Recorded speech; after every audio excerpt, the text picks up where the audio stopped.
Warning, this video addresses the general difficulty of discussing issues of belief. To highlight some points, humor is used sparingly. Even so, we know someone will get offended. So if you're one of those easily offended people, push pause. It's that simple. Okie dokie. Karaoke. Why are most discussions around differing beliefs so often blown up into emotional arguments and into sometimes very odd peripheral issues? Look at this. You see this? Okay. So, long story short, God's coming next Tuesday. So, yeah. When it comes to belief, things can get real weird and emotionally charged and difficult to discuss. And it can be far more comforting to just go and hang out with people that think in the same way as you. Furthermore, with organized religion, I have felt like I was in a sinking boat and everyone was oddly avoiding the difficult discussions of repair because we would in some way admit that we did not have a perfect boat. Please, can we work on these leaks? They're keeping me up at night and I'm thinking we're all gonna die and it was for nothing. No one wants to hear that. But that's my point. No one wants to look at it or talk about it because they don't want to admit that we might be in an imperfect ship. It's unsinkable. So for now, let's focus on the issues of why people generally ignore challenging discussions on belief. The primary problem, in my opinion, is that absolutely everything we have about God comes through subjective means. Hey everyone, my van weighs 3,400 pounds. Yes. Yeah. Agreed. Cool. It's the best van in the world. It looks awesome and it loves us. What? Anything we have came through culturally biased perception of an imperfect human that was subject to all the same faults and emotional desires for answers and meaning that each one of us can be misled by today. Oh, great! That's just great! Hence, our positions of belief are anchored in the realm of the mostly non-factual, non-repeatable, and unobjective. Oh, yeah? Yeah. This means we must struggle to understand through imperfect perception, deceptive emotional desire, and unique, unrepeatable individual experiences.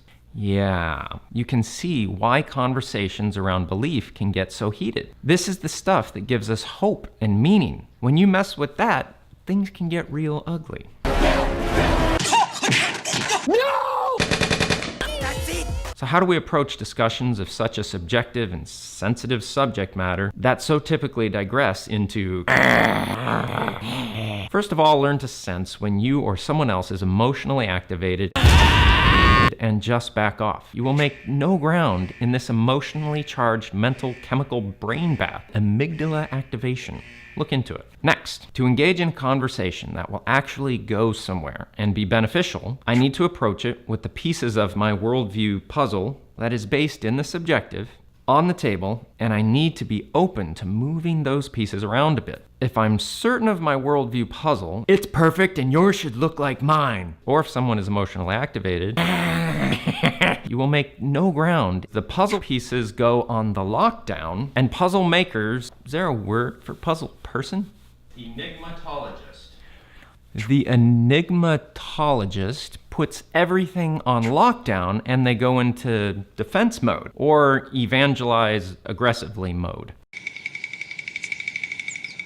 Spiritual insight and experience is valuable, but it is also subjective, and it must be held as such, in my opinion. This is so beautiful. I want to hold it tightly and never let it go.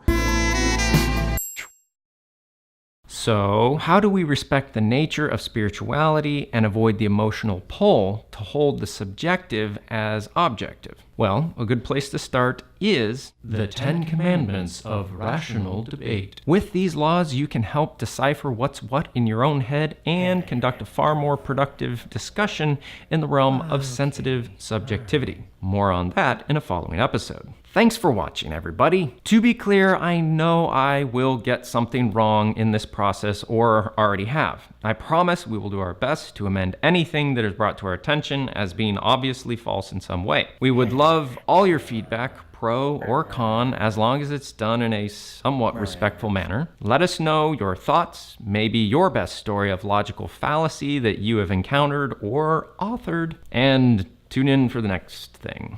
Ship's going down! No, it's not. Just go to sleep. Ship's fine.